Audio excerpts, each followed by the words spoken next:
I want to see a 5-win Eagles team host a playoff game. That would be incredible. The rules will probably change. We'll see if it actually happens. What's up, everybody? Adam Kramer here with Game Day. Excited to be with you guys. Going to be doing a little stock up, stock down here as we reach the halfway point of the NFL season. That's unbelievable, by the way. This year and football and everything else has just been moving unbelievably quickly. It's disjointed, etc. Before I do that, a little bit about myself. I'm really excited to join Game Day. I've covered football, largely college football, for over 10 years. I started with a blog. I've done long-form features. I've attended a bunch of national championship games. This sounds like a really bad humble brag, but I love football, and I can dive into the NFL with Game Day, which is really exciting. Going to be doing things like this, stock up, stock down. We're doing help host a podcast, which is really fun, talking about the NFL, probably alluding to my miserable New York Jets team and their pursuit for the opposite of excellence. Quite frankly, it's excellence in being bad is what they're pursuing. So really, really excited. Again, appreciate you guys joining and commenting and sharing, etc. So with that, let's do a little stock up, stock down. Now, stock up, this is a place that's near and dear to me, and that is rookie NFL quarterbacks. Now, I have followed and covered all of these guys. Tua Tagavailoa, did a big profile of him. Joe Burrow, obviously went to, I think, 3 or 4 of his games last year. And Justin Herbert at Oregon, who's always been kind of the missing, kind of a fascinating guy, right? Because in terms of the look and prototype, that's it. 6'5", 235. You just wondered what he would be. Well, right now, he looks awesome. So my stock up is them, because all 3 of them, I think, are fascinating. Now, Burrow has been solid, right? 5 300-plus yard games already. Doesn't have a ton of talent. Has really seemed to hook up with T. Higgins a lot, another rookie from Clemson. And I think that's going to be just a diabolical combination here for the next 10 years. Herbert has been, and now they lost, okay, so that's the only thing. This muddied up my nice, clean NFL rookies, 3-0, blah, blah, blah. The Chargers lost terribly against the Denver Broncos. Walk-off touchdown for Drew Lock. That was such a Chargers loss. It was so bad. But Herbert has been really, really good. When you look at his numbers, through 3 more touchdown passes, has had some of the craziest throws this year that you've seen all season. Can throw it 50 yards in the air. Again, is a sort of creative player at quarterback. I think for him, and he's got the most talent around him compared to the other 2 guys. Even though they lost, even though the record is bad, this looks like a guy that's going to be doing this for the next decade. Tua is certainly more interesting. Now, look, this is an achievement that he was just out there, right? A year ago, when it looked like he may have had a Bo Jackson type injury to his hip when he went down at Alabama. The fact that he's out there now, the fact that he was taken in the top 6 overall was a big deal. Did not need to be great against the Rams by any means, because Jared Goff just absolutely... Well, Jared Goff, 4 turnovers, so they let Tua just kind of casually throw for 94, 95 yards, threw a touchdown pass after making his debut against my Jets a few weeks prior. The decision was a little odd. The timing was a little odd to put him in, but I think it's the right call. So, no, Tua did not have the gaudy numbers that we've seen with Burrow or we've seen with Herbert, but those are coming. It's a Dolphins team that's got some talent, that's got a good defense, that's got some draft capital. Thank you, Houston Texans. My goodness, I think the Dolphins are in good shape. The quarterback, in general, you never know what a quarterback class is going to look like. You never, it's a crapshoot. I get asked this all the time about, quarterbacks that you like. And you never quite know how it's going to translate. Justin Herbert's a great example of that. Justin Herbert was an underachiever in some ways at Oregon. Looked the part. Watch him throw a pass, and it's art. But just moments, a bad interception here, a bad interception there. It's why, frankly, when he was selected by the Chargers, I wasn't necessarily overwhelmed by the pick. I didn't think that was going to be just a lock for him to be great. He's been great, and he's been great right away, right?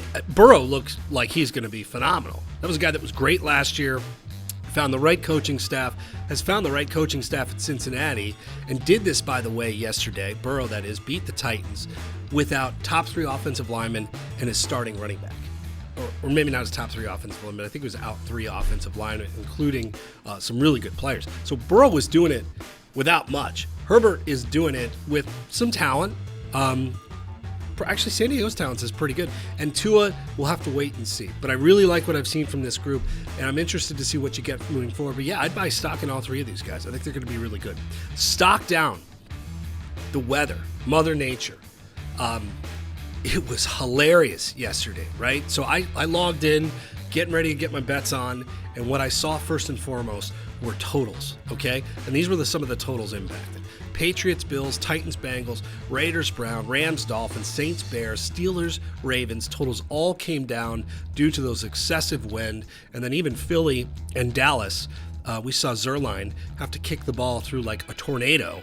Had one of the greatest field goal kicks I've ever seen in that win, 59-yarder. Just incredible.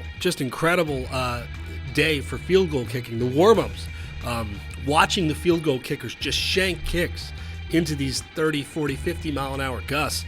Truly spectacular. That is the kind of football content that I like. And people may not like that. I think if you ask a lot of people, they want to play it in like a 72-degree dome. They want to play on turf. They want the conditions to be perfect.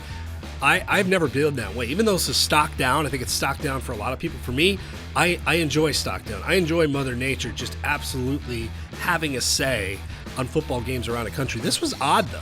You'll get wind, you'll get bad weather, maybe in an area or a city. This was like coast to coast. It felt like you had to worry about the wind when you're like looking at your fantasy lineups, when you're getting ready to set your bets. It was an odd thing to have to concern yourself with. Now, if you like bad weather like I do, if you are a fan of Mother Nature, just leaning into a football game saying, it's my turn, it's November now. Football weather is coming. Okay, and that's one of my favorite things. Snow football, sleet football, absolute most miserable conditions. I'm in Chicago, okay, so I want to see a Bears game where there's 6-7 inches of snow or it's 8 degrees below zero and there's absolutely no good reason to be outside, let alone playing a football game. I want to see that. I want to see more of that, and I'm excited that the wind kind of kicked things off in earnest here as we reach the second half of the season, because I think we're going to get a lot more of that snow football and everything else. Bring it, Mother Nature. We love it. Okay, last, a stock to watch. A sub-500 team hosting a playoff game. Now, specifically, a sub-500 NFC East team hosting a playoff game. More specifically, the Philadelphia Eagles, most likely, hosting a playoff game. People are going to be really mad about this. They're going to want a rule change. They may get a rule change. They are 3-4-1. They beat Dallas on Sunday night in one of the worst football games you will ever see. And I kind of mean that as a compliment because, like bad weather, I sort of celebrate bad football. They played against a quarterback who was basically looked like a relief pitcher. Submarine throwing all over the place. Eventually turned the ball over after trying to turn the ball over 35, 40 times. Carson Wentz was throwing interceptions left and right like it was Halloween trick-or-treating and he was giving away candy. That was a mess. And that was a nationally televised infomercial of what's to come because Philly now is in the driver's seat to host a playoff game. So when you look at who they could host, maybe the NFC West and Arizona, the Rams, Tampa, right? Seattle. I mean, they're going to host a much better team with them, and they could do it without winning 8 games. Their schedule is not easy. They still have a couple of conference games left, which they should dominate. This, by the way, assumes that the Eagles look the part and play well and don't all of a sudden lose and Washington wins the division with an even worse record. That's certainly possible. I like this kind of chaos. Is that a smart rule to be having the NFC East winner, who's probably going to have maybe 6-7 wins, maybe 8 wins, hosting a playoff game? No, probably not. It's not how I would do things.